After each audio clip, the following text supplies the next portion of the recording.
The meadowlark and the chimchuree and the sparrow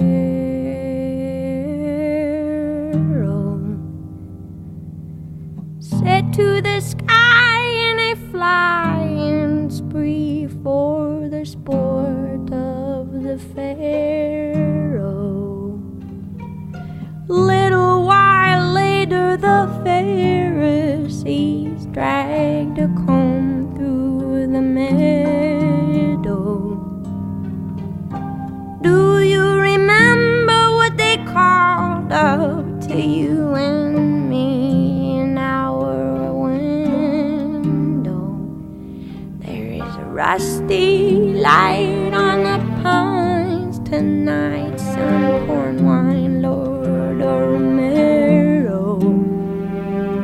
Into the bones of the birches and the spires of the churches jutting out from the shadow. And the yoke and the axe and the old smokestacks and the bale and the barrow. And everything sloped like it was dragged from a rope in the mouth of the south below. We've seen those mountains kneeling, felting and gray. We thought our very hearts would up and melt away from the... You're listening to Adams, Motion, and the Void.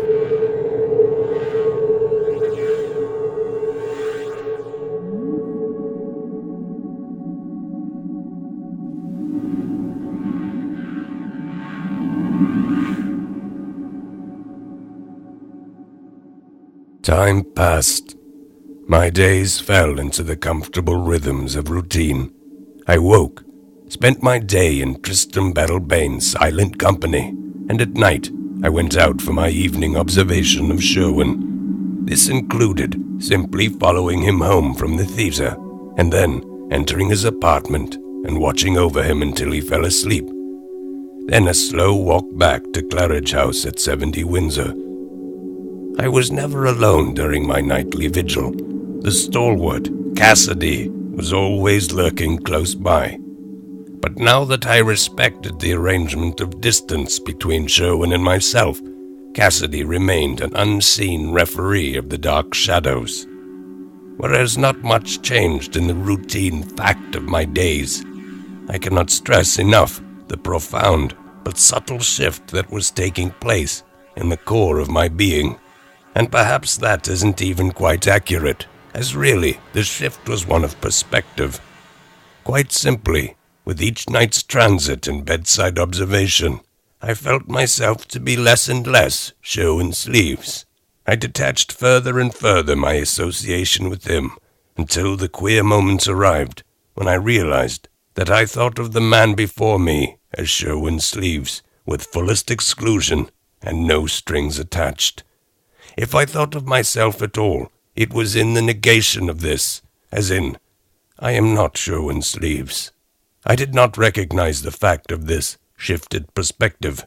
In some ways, I was increasingly disposed to a kind of thoughtless bedazzlement. It was as though enough strange things were going on, and doing so in the most pedestrian fashion, that I was no longer able to preserve my train of thought. In retrospect, I may say that I was primarily feeling things rather than thinking about them. And by that, I don't mean I was in a state of high emotion. More like, as I ate lunch, I was aware of the qualities associated with the process of eating, the taste of the food, the softness of the bread, the coldness or warmness of my drink, the taste of the tomato or the texture of a roast. A great feature of my overall experience now related to what felt like an influx of nothingness. I literally was becoming like a house plant or piece of furniture. I was, of course, alive, I ate and drank and felt things. I moved about here and there, sometimes with purpose, sometimes without. But I had lost that loud accompaniment I had grown so used to. There was no stampede of inner conversation. It was as though I had suddenly been transported from the hammering symphony of the city to the tender silence of the forest. This lack of inner noise was startling to me at first, and it was joined, strangely, by a sensation of an imminent boredom. But despite the fact that nothing was occupying my attention, boredom did not come. Another feeling that I may put a name to now was the feeling that I was no longer in charge. In the way that one breathes without effort, without the command to do so, I was living along the wind of life. As the blood moved through my body, as my heart pumped and my breath grew and fell away, so too was I falling into the universal automatica. It was not me that was finally on top of the entire system and running it all, the master puppeteer. No, the system, the universe itself, was running me. Other feelings came. I was aware of certain old pleasures, certain old pains floating through me like canoes I'd carved in the woods of my dreams, certain excitements and moments of epiphany from my younger life. I recalled in my sensory way the story experience that attended the small pond lurking in the woods behind my elementary school. We children were, of course, forbidden to visit it.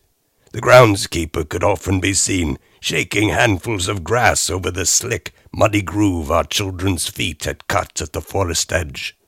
But nothing could be done to the shadowy curtain our swiping arms had created in the tree branches, which now strained importantly for closure over the trail. This dark crevice in the greenery, this little cave door opening in the hedge where a child's eye automatically went, was the gateway to a magic land. During the recess periods, there was often a patrolling teacher monitoring the secret entrance. But when there was not, I would try to make a break for it. Especially on those chilly or drizzly days the teachers wrongly construed as contractive to such expeditions. Inclement weather to me, however, meant an almost certain pilgrimage to the pond. From grades 1 through 6, I was able to secure an almost weekly vacation to the magic land, and it was only toward the later grades, perhaps 5th or 6th, that I finally was able to notice the very vast birch tree growing invisibly silver into the sky from the pond center, not 15 feet from the mossy pile of rocks where I commonly rested. Like a torn sliver in a movie screen, it sundered the panorama. And yet, I had never seen it. How could it be, I wondered, that I had come to my pond so regularly and failed to see this most present being?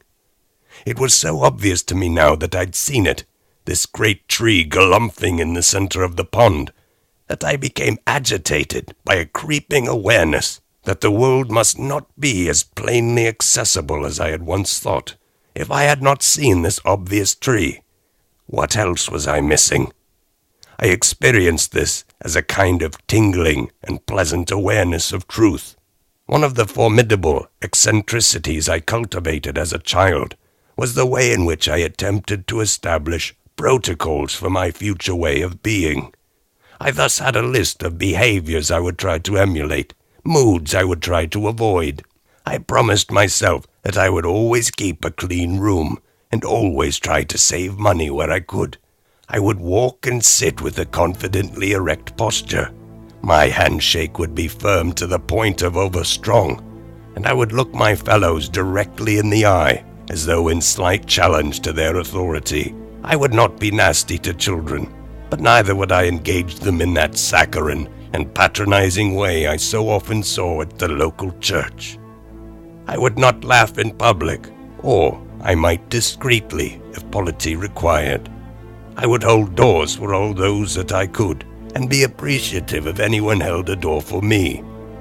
I would not allow myself to express the ugly emotions of anger or sadness, but I would allow myself to explore the murky depths of that middle ground emotional sorrow of melancholy. I could explore the yearning tones of my own loneliness, so long as I might keep myself intact and unfluttered. The lesson I'd learned from the discovery of the obvious but long unseen tree was thus drafted into my list of protocols, my way of being. I promised myself that I would always look at things a little deeper and even self-promote a clear awareness of the imperfection of my assembly view of the world. What I thought was true was not necessarily true, and I wanted to remember that. To know that I did not know. This was what I hoped to take with me.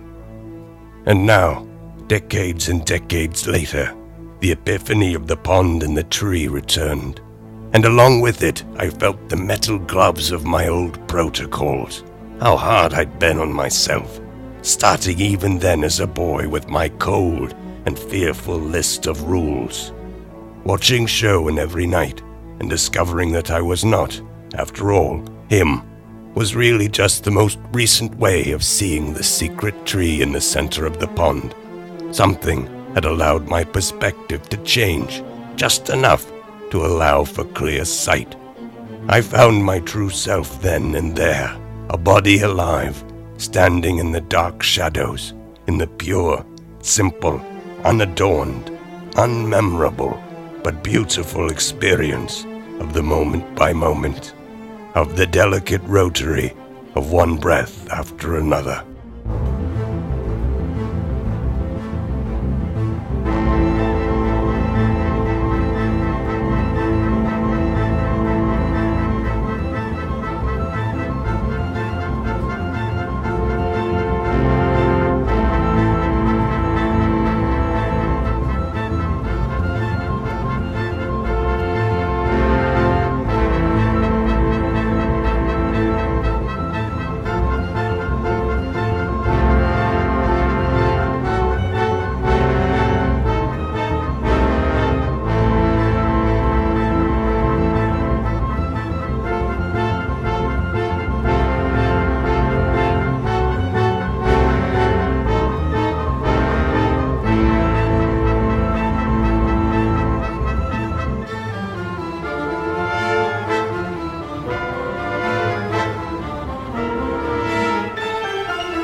The tall city buildings lay down against the distant sky in their painter's pose. I have noted how these skyscrapers fail to exist in the medium distance. One either sees them from very far away, or from the tight frame of their footed base. Somehow, the zenith and tangle of their height is obscured by the very nature of a city, wherein one realizes that the roads and alleys one trods are nothing but deep valleys cut in a glass and stone canyon, that one is no longer on the surface of the earth, but submerged in a heavy-handed construction of built-up things. To return from my visit with Sherwin to my new residence at Claridge House, I had to head back the way I came. There was no shortcut, which meant I would pass by way of the Gresham Park, where I would sit at some distance from the Pontiac Vendago Theater and smoke one of my 11 prescribed cigarettes on one of the growingly cold and dewy benches near the duck pond. I should say here that it was increasingly clear just how exceptional and talented a smoker I'd become. I was fully aboard and vigorously absorbed by my new habit. I found myself trying to imagine expanding this 11-cigarette limit through some petition to Tristram Battlebane. However, we were still living together in silence, and I felt that it might be best to actually discuss the matter aloud with her, rather than by way of one of our little notes, which was so incompatible with subtlety. I continued under the impression that at any moment she would lift the prohibition on the spoken word, and yet, some time later, we were still, Tristram and I, communicating in this mute, pen and paper way. Mostly, it was Tristram writing to me. Interestingly, her notes were either very plain and bossy, as in, "Get dressed, time for breakfast, wear the red tie and black shoes I've set out," or they were grossly enigmatic, as in the very blank and very non-directed note she'd given me this morning, which read, "What do you think of it?" I looked gamely around the room and at her, but could find no obviously different thing which may have undergone a change, and which might sponsor, therefore, some opinion in me as to the difference. Every day I could count on at least one of these riddle notes. The most provocative one read, "Something occurred, and just went back." And at the time of its transmission to me, Tristram seemed to be indicating, by her expressive and obviously ongoing thrill, as though she were listening to some barely detectable deep-water music, that if I could only notice this something that had occurred, that I would also be able to appreciate how swimmingly well it had gone back, and therein, within this shift, be able to join her in her regard of it. My own responses to her were, more often than not, simple gestures. Usually I just nodded my agreement, as in, "Yes, I will wear the tie and shoes you've set out to breakfast." But to her riddling notes, I either looked unctuously back at her as though it was hoped that soon, somehow, my thick skull would be penetrated by the mystery of her words, or I would shrug with a little anxious venom, expressing, at least to a degree, how inappropriate it was to be so vague and incomplete and flatly mystifying with someone you'd never actually spoken to. What was the point of these, I wondered. If I knew her, perhaps I might assign some appropriate value to the messages. Maybe she was a terribly light-hearted woman, always pushing forward the surrealist joke. Or maybe she was serious and deeply wise, and noted things in the room or the world that I was too dull to appreciate. But after a time, I settled somewhat and began to consider them as they were, unsolvable riddles. Thus I did, during my nighttime wanders after watching Sherwin fall asleep, go over my body reaction to such phrases as, "What do you think of it?" and "Something occurred and just went back." The unpleasant buzzing of confusion from my inability to come up with any answer soon became a rather gratifying and restful escort to peace and disillusion. Like mad rivers commending themselves into the ocean, these riddles exploded into a vast nowhere and stranded me there, and the only thing to do The only way to properly react was to allow oneself, like a tablet in warm water, to dissolve. In the mornings, Tristram woke me gently at the desk by placing her warm hand on my cheek. I don't know if this is how she woke her brother Arthur, but that was her way with me. My discomfort, sleeping in a seated position at the writing desk, after Arthur's fashion, had been replaced by a learned sense of appreciation. I had never realized that one could find any adequate repose in any position other than the traditional flat back. But I found, after a few nights' initial rejection, that sleeping in the desk chair, with my face on a small soft pillow on the desk, was quite refreshing. After breakfast on the balcony, I would read for an hour or so from whatever volume Tristram handed me. Because I never saw the same book twice, I began reading from the books without any concern for order. I just opened the books at random and read them with the most mild form of attention. I was not bored reading the books, despite not really following whatever narrative I was reading. I would read until I found, again, Tristram's warm hand upon my face. Originally, I had met these face touchings with a start, leaping practically from my chair, as though struck by a plank. But now, with use, I found her hand upon my cheek to be the most entirely right way to terminate an activity, whether it was reading, writing, or sleeping, and I met her touch with, I hoped, an agreeable smile. Thank you for seeing me. Thank you for seeing me. Thank you for seeing me. Thank you for seeing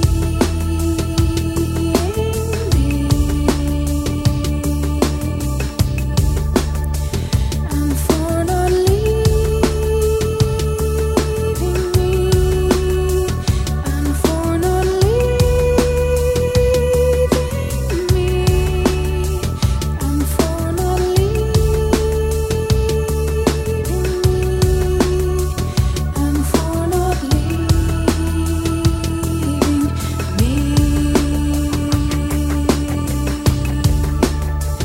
Thank you for staying with me.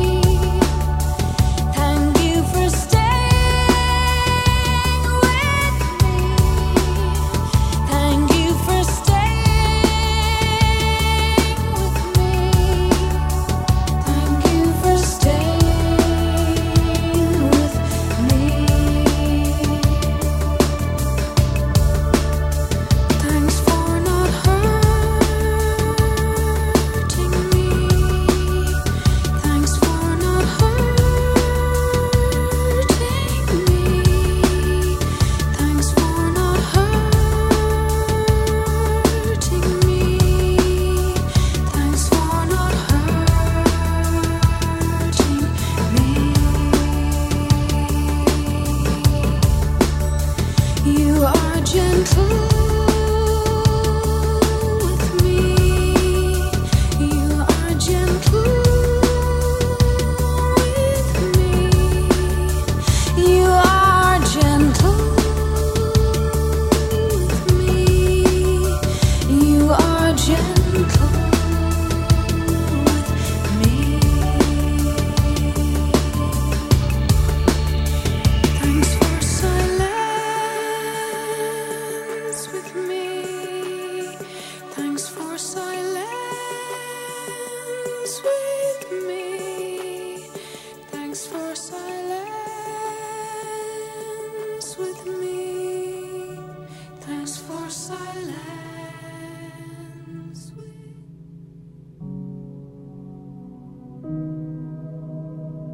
Lunch came early, at around 11, and this was followed at noon or so by a brief nap on the balcony. We would bring blankets over our laps and raise our feet on the ottomans and gaze out over the trees or down at the folk in the street, and we would both drift off for an hour or so. Everything during the day was experienced in these hour or so installments. Naps, eating, writing, reading. When writing time came, instead of laboring at the typewriter where my opening sentence of the book I was apparently about to write stared like a lizard from the dead page, I simply scribbled in the notepad that I used to communicate with Tristram. After a time, I realized I was creating a kind of utterly boring poem. It began, "First you let go of the rain, and when you've let go of the rain, you let go of the clouds. And when you've let go of the clouds, you let go of the sky." The line itself about letting go of the rain I'd lifted from Tristram's first enigmatic note to me. I had written it down, hoping to fight some meaning from it. But instead, I used it as a template for an endlessly easy poem that was simply a long chain of letting go of this and that, and with each release, finding the next thing that could be let go of. After a week or so of this, I began to wonder whether there would ever be a real end to the poem, or whether it was just like a little bird that went picking up berries here and there and dropping them off elsewhere in order to pick up others. After my writing session, it was time for our second nap. This was an inside nap that took place on the sofas in the main living room. I did not usually sleep during this nap, but instead relaxed deeply into my daze, into a state that I determined later must be quite close to that of meditation. This state was achieved partly due to the fact that just prior to this second nap, I was usually presented with my enigmatic note. I don't know how much time had passed. It might have been a week, it might have been a month, or longer. But one afternoon, as we settled down in the couches for our second nap, I extended my hand to accept Tristram's pre-nap riddle. I opened it, expecting to find some unfathomable phrase that I might ponder for the next hour or so, but was surprised to read the following. "I know that you've been working on a poem. I would like you to read it to me aloud. I know that you have not finished it. You will finish it today as you read it." I stared at her for a moment, still half swallowed in the expected mood of mystery. But I finally stood and went into the main study to fetch the handful of little note cards, upon which I'd written my strange verses. As I sat back down and readied myself to read, I felt the sharpness of my uncomfortability. I would have almost preferred to stand naked before her than to show her my voice. And as I began to recite, it was as though I was seated beside her, listening to the man across the way clear his throat and begin to read. "First you let go of the rain, and when you've let go of the rain, you let go of the clouds. And when you've let go of the clouds, you let go of the sky. And when you've let go of the sky, you let go of the stars. And when you've let go of the stars, you let go of the sun. And when you've let go of the sun, you let go of the moon. And when you've let go of the moon, you let go of the sea. And when you've let go of the sea, you let go of the wind. And when you've let go of the wind, you let go of the trees. And when you let go of the trees, you let go of the forest." I put the cards down as I came to the end of what I'd written. I don't know why, but I found myself standing up. I stood for a moment and listened. Something occurred and then went back, and I heard my voice filling the room and finishing the poem impromptu. "And when you've let go of the forest, you let go of the stream. And when you've let go of the stream, you let go of the fish. And when you've let go of the fish, you let go of the birds. And when you let go of the birds, you let go of the air. And when you've let go of the air, you let go of the earth. And when you let go of the earth, you let go of me. And when you let go of me, you let go of you. And that's how you let go of the rain."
You've been listening to Atoms, Motion, and the Void.